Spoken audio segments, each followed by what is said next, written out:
This episode of Counterpoint on the cusp of the presidential election goes straight to the gulf between the majority of Irish people and the establishment class after the alleged rape of a 10-year-old Irish child in Citywest.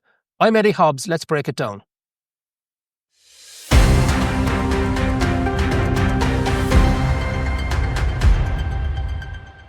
Senator Sharon Keogan, you're very welcome to Counterpoint for your first time. We've been trying to get you on the programme for quite some time. It's like trying to land a salmon. But you've made some very important interventions in the Senate floor that I want to develop with you during this extended interview. But first, we go to Canada, to Ezra Levant, who was at Citywest and can give us an outsider's view. Ezra, you set up Rebel News, just for those that don't know, in 2015, with nearly 2 million subscribers now in Canada, which is quite a remarkable performance. And you're an advocate for free speech. I know that from researching you. We've never spoken before, just so that the audience know that. So can you tell us what you saw at Citywest, and then we're going to play a little clip of your experience there.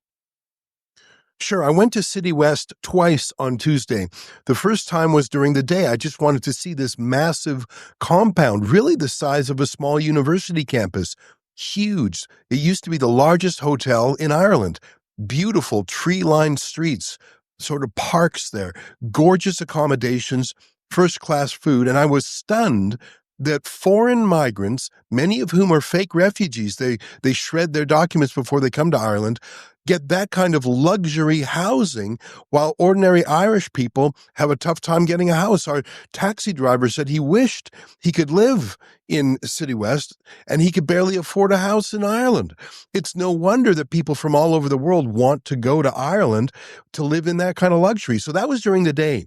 Now, I went back at night as well, when thousands of ordinary grassroots Irish people protested against the migrant center because, as you mentioned, a 10-year-old child was allegedly raped by a migrant who had actually been ordered deported. But he did not leave on his own, and the state took no efforts to kick him out.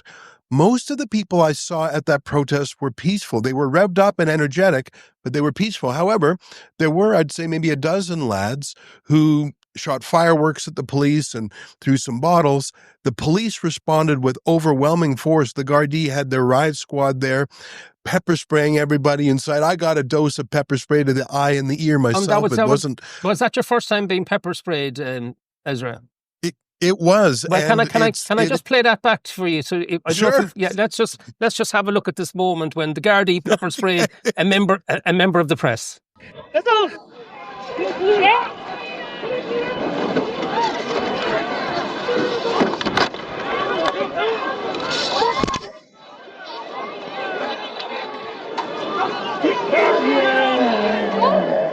Das sind verdammte Kinder. Alles klar bei euch. Leute, geht es euch gut? Braucht etwas Wasser in meinem Auge.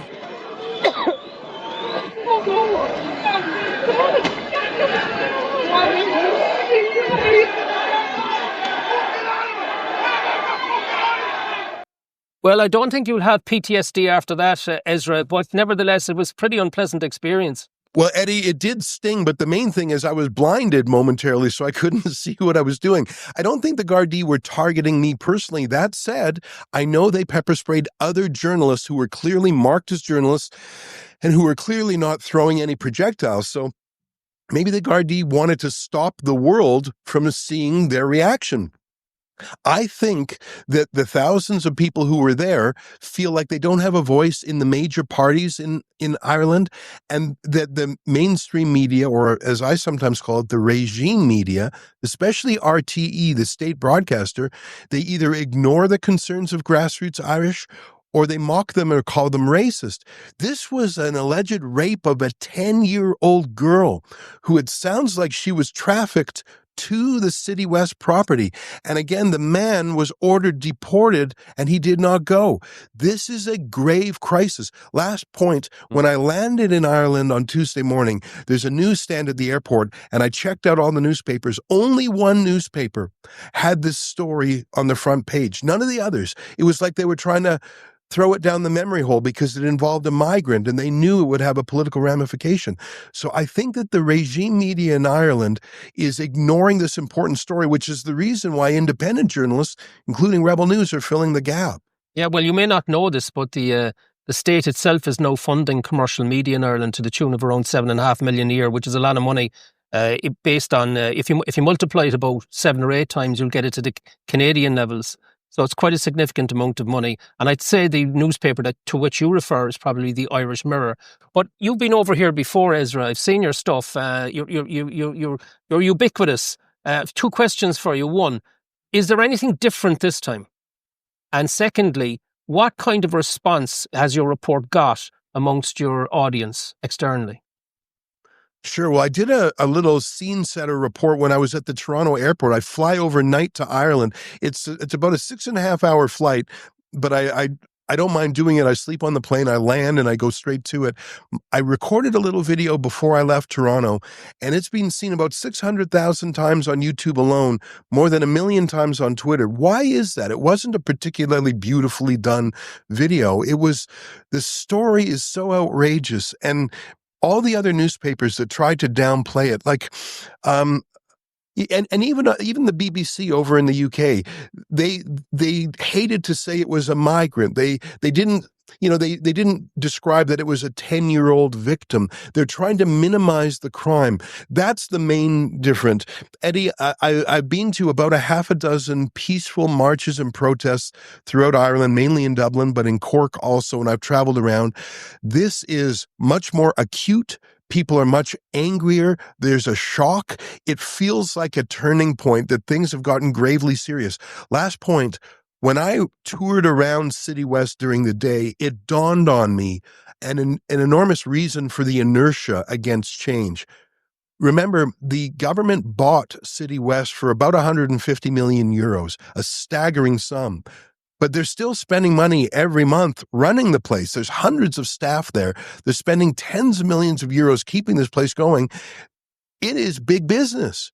Mass immigration is big business, and they're simply buying landlords, buying out apartments, buying out. I was in the tiny village of Dundrum, Ireland, in County Tipperary, 200 people in the whole village. But then the country club does a deal with the government, shuts down as a country club 240 foreign migrants, most of them military-aged single men. All of a sudden, the Irish are a minority in Dundrum. They were never consulted, let alone asked. So it's shocking what's going on. But this is the first time I've seen such rage, Eddie, and I'm worried that simply calling these protesters racist or whatever they've been called now is not going to fix the problem. I think the government has to blink. They're turning Ireland into a refugee island, and there's no reason for that. There's no economic reason, no cultural reason, no political reason, no historical reason. I don't understand what's going on, and that's why I'm riveted by it. It's so much more acute in Ireland than in the other countries I travel to. I travel to the UK, to France, to Netherlands. It's worst in Ireland, Eddie, but also the passion of the people is the most as well. So it's the best and the worst. I think it's a very important story. Well, but it's interesting that you should talk about it being big business, because an arm of the United Nations, who were roundly criticised by Trump when he gave his speech there a few weeks ago on the basis of destroying Europe by promoting migration, and of course that's in line with the UN Sustainable Development Goals. They can't succeed without massive amounts of migration. He criticised them as well for what they caused on the border of the United States to the south. But the interesting thing is that one of the agencies of the United Nations, the IOM, the International Organization for Migration, around since the 1950s, has really sort of it's a budget of around $4 billion a year dollars. And it has an office in Dublin, in Dublin City, in Grafton Street. Not Grafton Street, sorry, it'll come to me in a moment. It'll come to me. But they have an office there, and they act as an NGO, and there's money spread around. There's NGOs behind this. And the only NGO in Ireland that actually could tell us who's getting the money and where is it going, was the only NGO that was closed. It was called Benefax. It was closed by the establishment here a few years ago. So the whole thing, I mean, I think you're right. I think what's happening is that the Irish people smell a rat, and the rat, unfortunately, is the government itself. And they're looking now at your kind of report and our commentary and coverage, and no doubt my discussion with Sharon Keogan in just a few minutes. And they're coming to the conclusion, it's not just we're being gaslit here, we're being lied to. We're being lied to about what's going on by our own people, by the people we're supposed to trust. Eddie, I'm saying this not just to compliment you because I'm on your show, but I'm saying this having observed various countries going through the same issue.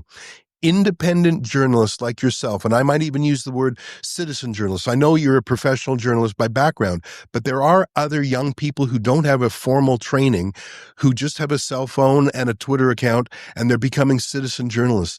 That is an important part of the solution, because the first thing people need before they can make a decision on what to do is they need the information. And if you simply rely on the regime media or RTE, you'll never get the truth.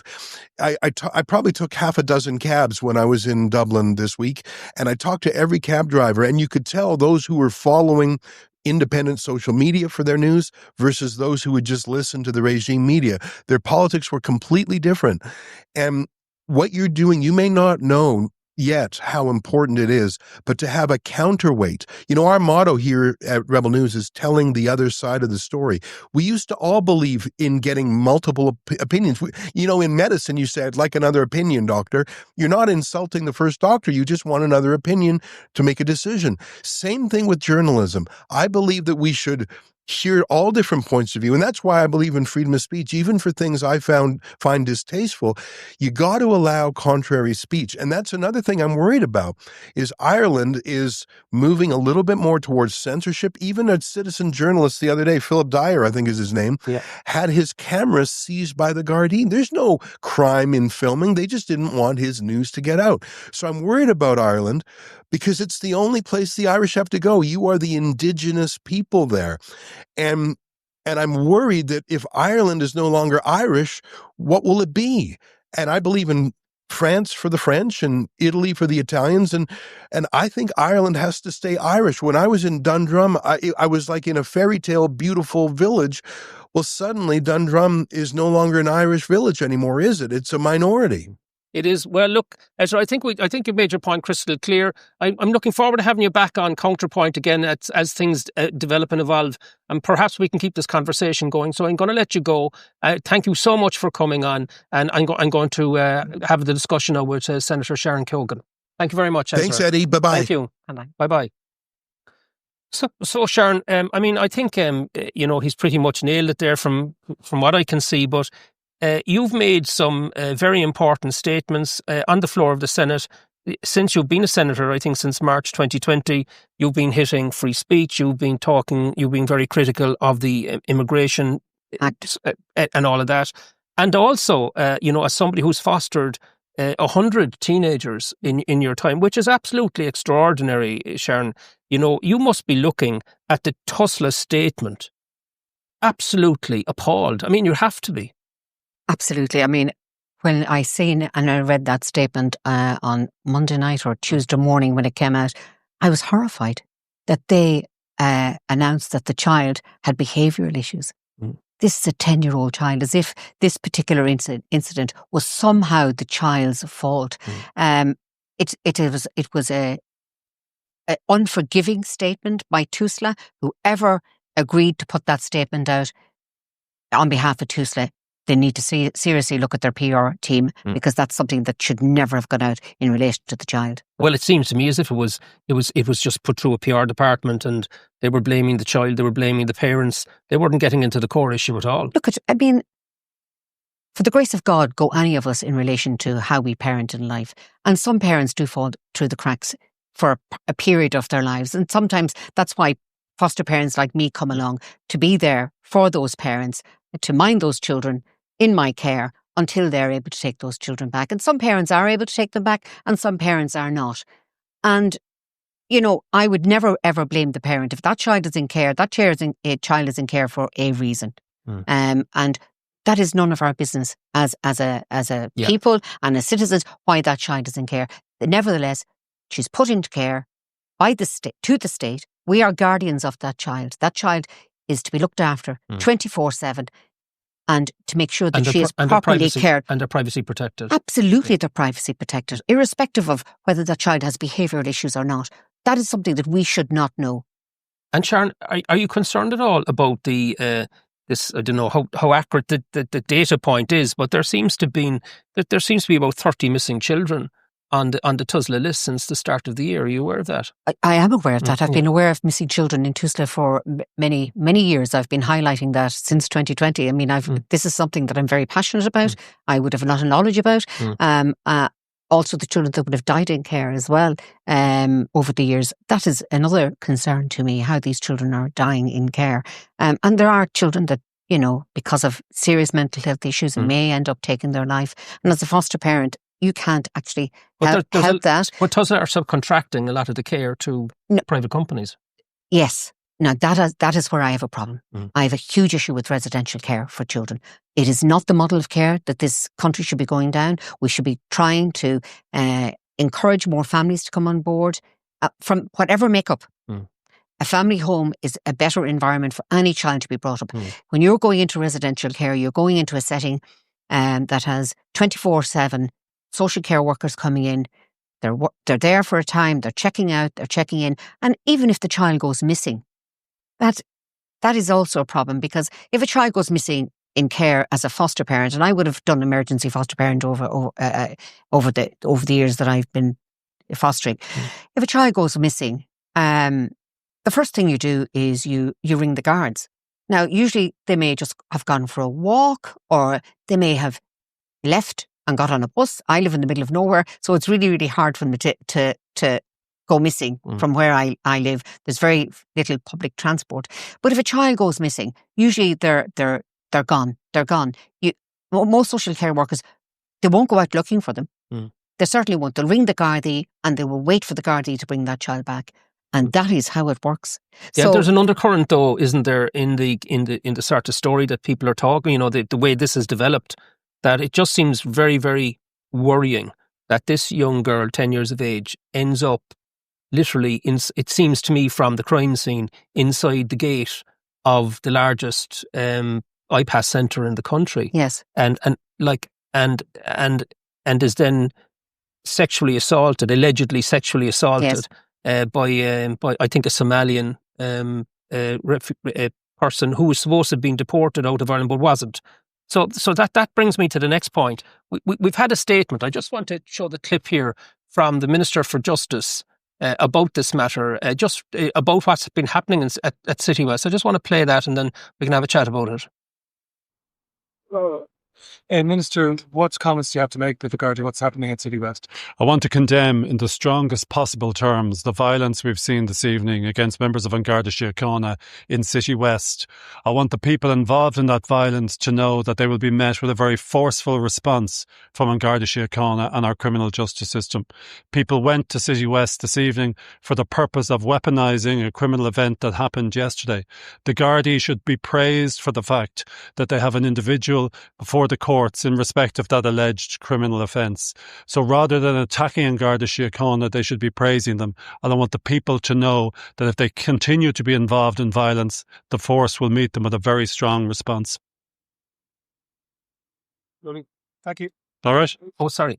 What I find extraordinary about that is that Jim O'Callaghan, Minister for Justice, is basically saying that he's talking about, how forceful the response will be. But this is the minister that's responsible for deportation. And under his watch, this alleged perpetrator was not deported, but he doesn't talk about that.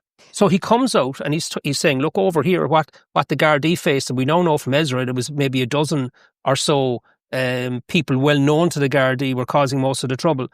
And instead of dealing with the issue was, we have somebody here illegally that was supposed to be deported and wasn't deported, and I'm responsible as Minister for Justice. Is that not, in other countries, is that not something that would cause a resignation of a minister?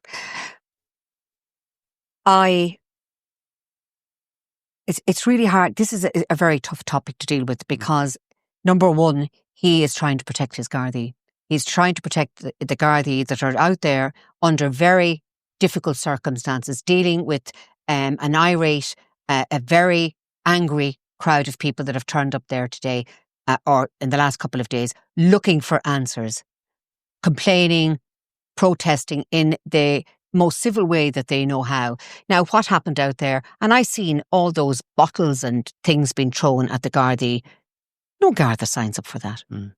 We can have peaceful folk. I believe in peaceful folk. I get out on those streets and do it peacefully. The issue is, there's two issues here. There is the child, the act that has been perpetrated upon the child, and the deportation order that should have been dealt with. The deportation order wasn't dealt with, but how many deportation orders are we dealing with at this moment in time? We actually don't know, and that is something that we obviously as politicians need to dig into a little bit deeper. And what efforts are made in relation to following up the checks in relation to following up if people are being deported or not? Because this self-deport does not work. So look, and I think anyone that commits a crime in this country, and I don't care what level of crime it is, whether it's a theft or whether it's assault or a sexual assault or a murder or whatever, if you commit a crime in this country, you should be put on a plane and get out of this country. We have enough criminals of our own to try and deal with and try and keep in prison in this country without trying to import more criminals into our country. But Senator, we don't. I mean, I've covered it here several times, several episodes of Counterpoint. We just don't do data. There's no data available. There's no data. Now, look, to be quite honest, there is data available. Unfortunately, the Gardaí, they make it available. And we've had this. I've had this issue with the Commissioner. But we don't before. even have data on the ethnicity of the prison population. We do. Well, it's not being published. It's not being published. That is the problem. So if you are stopped and you're arrested for anything, it's put in that you are Irish. It's put in you're English. It's put in that you're Somalian, you're Afghani, you're Persian, you're whatever. All those things are put into the system. However, that data is never released. So that data is collected, but it is never actually released to the public. And really, that's something that we need to look at, and we need to find out why it's not being released. Well, it's very straightforward. Just send somebody on a plane over to Denmark and talk to them because we know what's happening. I mean, I've been highlighting for years all the statistics in relation to crime that's been perpetrated by immigrants that come into countries. Now, as a result of that, obviously, you know, there's name calling, there's sneering, there's all in the Shannon. People say it's horrific and it's Sharon Keogan. What is she saying? But I'm only talking facts. But if it's data based, right, that means it's not opinion, it's data. Of course it is. And when we look at the data, Somalian crime on the ethnicity scale is off the scale in comparison to many other immigrants coming into Ireland, upon which we've had no difficulties. And like I don't know if you know this, but 99% of the Somalian population is Islamic. Yes. And I mean, we need to start talking about this, because to me, it's not a racism issue or all those tropes. This is about security. That's right, it is. And let's not forget the young 17-year-old last week as well. Let's not forget Vladimir Davienko, 17 years of age, who was put into another Tusla accommodation apartment, residential placement again, with other boys the same age, allegedly. And look what happened to him. That young man was stabbed 100 times by a Somalian. It is, I mean, and I'm, you know, I really don't want to talk about this because I don't want to risk any case down the line. I mean, he is a juvenile at the moment. He obviously... Well, we can speak more broadly on the data that's there. I mean, we can see it in Denmark. We see it in other countries. It's quite clear that there's a certain cohort which we've experienced in the last 5 years coming in quantitatively different and qualitatively different from all immigration before, that are coming in from regions. We all know those regions. And they just... There is a crime culture being imported into Ireland, and it's like a Father Ted thing. That where it'll be all right on the night. Don't worry about it. We're just throwing them into IPAS centres without any apparent policy to integrate and assimilate them, or even understand whether they are integratable or assimilatable. Absolutely, and the cultural differences and the religious differences. Absolutely, and I think that's an education piece for us here in Ireland and the people that are going to be dealing with them 24/7, the security companies and the staff there in the IPAS centres throughout the country that are dealing with it. And a lot of them have no idea of those cultural differences, those religious differences, and then issues like what happened last week to Davianko, the young Davianko chap. Shocking stuff, yeah. But exactly. I mean, but there's also quite clearly a huge security issue around the safety of Irish women and girls. Yeah, Yes. I mean, it's quite clear. I mean, I think that the reason why people are really affected by what happened in Citywest is because it's linked the two things together, and it's done it in the week running up to the presidential election. I know. What do you think the spillover effect of that may be on the vote tomorrow, Friday, the election day? I think people are just fed up. I think they've reached a tipping point in this country, and I think tomorrow you will see a different vote than we've ever had in this country before. I think a lot of people are. First of all, are they going to vote? Will they get out? Will they get out to vote? I really want people to get out to vote. It doesn't matter what you want, who you vote for, whomever you're going to vote for. Whether it's going to be Jim Gavin, Heather Humphreys, Catherine Connolly, or whether you want to spoil that vote. Whether you want to say to the government, "This is not acceptable. This is not the Ireland I want to live in. This is not. I want housing for my children. I want to be able to see my grandchildren. I don't want to educate my children to have them emigrate to Canada or emigrate to Australia, and yet we're bringing in migrants from other countries that are not nearly as educated as those that we've educated ourselves. And it just does not make economic sense what we are doing in this country. We're educating our own people to emigrate to other countries to make their economy stronger, while we are bringing in less educated, non-English speaking people from Africa and the Middle East and parts of Asia, yeah. And, what I find absolutely remarkable about that is that I think it's something like 60, based on 2024 data, 63% of all young Irish adults between the ages of 15 and 35 are looking at emigrating. And, I mean, it's just absolutely extraordinary. While we're then importing open door, and we know now, I mean, it's officially accepted that, the vast majority of so-called asylum seekers and refugees are fake, and they're coming in here without papers. And it's not as if it's not as if they're rowing a boat up from North Africa. Yeah. They're coming through Britain, they're coming through other countries, they're flying in, they're coming over the border. That's right. And it's like as if, and any time you bring up security, which is now demonstrably a huge issue, you get these tropes thrown at you by the government. Yes. It's like the government think that this is a PR problem. It's not a goddamn PR problem. It's a security problem. It is, yes, I've highlighted for the last number of years that people are coming in through Belfast. I remember bringing that up in, I think it was October 2023, in relation to a family I spoke about that came across the border and were given a house in Westmeath, a 3-bedroom apartment within 24 hours. So this issue has been going on for a long, long time. But Sharon, the Gardaí and Jim O'Callaghan. Jim O'Callaghan is the brand new minister here now. He's just in the door. He's there about not even a year yet. I actually think he is a way better than what we had before. A hell of a lot better than what we've had before. He has taken some planes and deported a number of illegal immigrants here in this country already. He has taken action. I highlighted it to him there a couple of weeks ago. There was an issue in relation to the Commissioner's report. Every month you get a Commissioner's report. I look at that every month just to see what's going on, how many crimes are being perpetrated in the country. So I look at that every single month, and I noticed that Operation Sonnet had disappeared off it. Now, Operation Sonnet is where the Gardaí and the PNSI in Northern Ireland would declare how many people were coming across the border and how many people they would have caught. That disappeared off the Commissioner's report in May of this year. See, Sharon, you're making the point, right, for me, right? And that's that, the first instinct of the establishment seems to be that this is a media management issue we're dealing with. They're not dealing with the actual real concern of the Irish people, which is a security issue.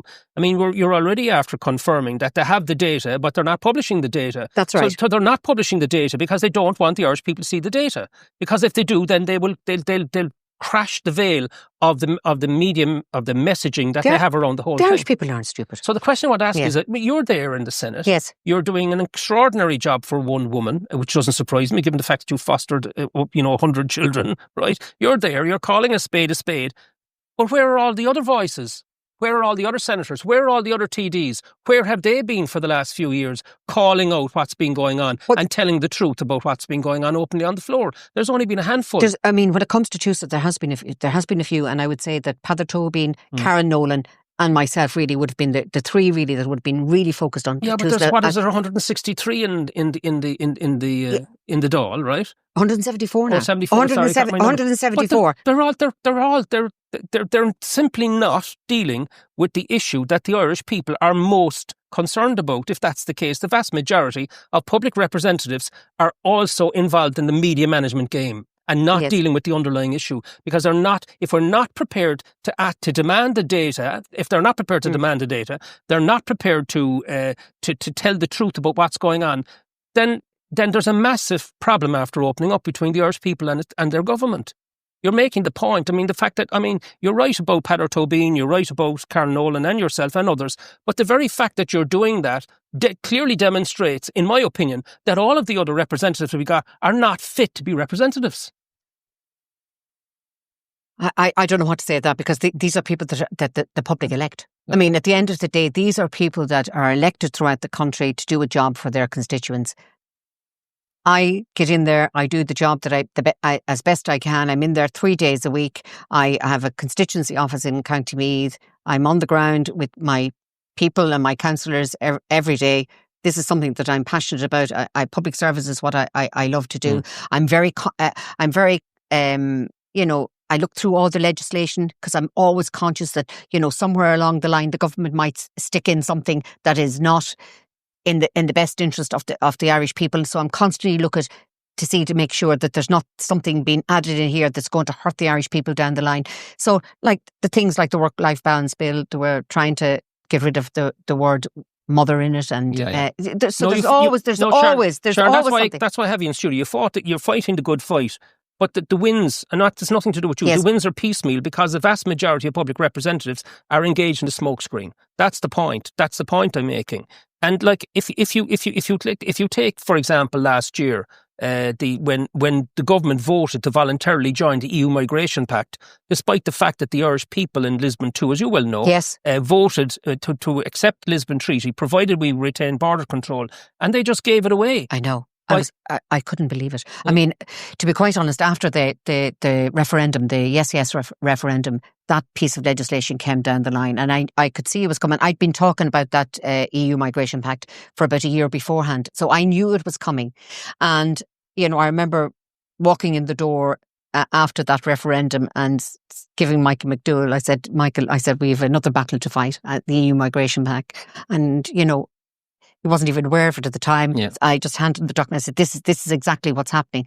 So he basically studied that document for, I think he locked himself in the office for about 2 weeks, studied that document. So he became an ally in relation to that legislation with me as well. So, like, there's an awful lot coming at TDs and senators. So, and you really have to be on the case of watching what's coming down the line. And it's coming at you so fast, because Europe has such a big pull in this country, and all the legislation is coming out of Europe. And we really have to be on the button all of the time. And it's very hard, because TDs are trying to mind their seats in their own constituencies. Ministers are trying to do the same. And literally you're going from one meeting to another meeting. It's very, very difficult to be on the ball all of the time. The solutions are staring us in the face. Absolutely. We just go to Denmark and we copy a lot of what they're doing. You can't become a citizen except over 8 years, and half the time you can't be on the social protection system. Absolutely, I agree with that. I mean, it's quite clear people are coming in. It's a soft spot. They're getting lots of benefits they don't get anywhere else. They know that the system is porous. In fact, there isn't a system. Absolutely. We're just bringing them in, throwing them into centres and saying it'll be all right in the night. And then when we get the rape of a 10-year-old child in Citywest and all of the other things that have happened, it's about managing the media. It's not about actually talking about the fundamental underlying problem that's causing this. Absolutely. I mean, when you look at the case in relation to Ashley Murphy and what happened there, and all of those individuals that are involved in that case, none of them had worked in the state for the last 20 odd years. Well, it's not just that. But they hadn't contributed to the state. But they hadn't contributed to the state at all. And that if you don't want to come here to this country and be an active citizen of our country and partake in working for us, getting involved in our communities. I want active citizens. I want people that are going to come here and become good neighbours. That's what I want. Yeah. And if you're not going to be that, then Ireland is not the place for you. Yeah, we want people to assimilate and integrate into Absolutely. our culture. Yeah, but I mean, and then it's quite clear that we have other cultures coming in that just simply can't integrate or assimilate, and they shouldn't be allowed in if that's the case. So listen, you know what to do. Press the 2 buttons, like and subscribe. If you think this content is important, I think it's absolutely vital. I think that the Oireachtas is completely out of step with some exceptions with the Irish people, and it's dramatically more out of step. And we have a very serious problem on our hands. It's not racism. It's not racism. It's not racism. What we have on our hands is a security problem, and it's about time we started to talk about it. Because unless we start telling the truth about it, getting the data together and having a proper conversation about it and coming to some form of collective wisdom on it, we're lost. Until next time, see you on Counterpoint.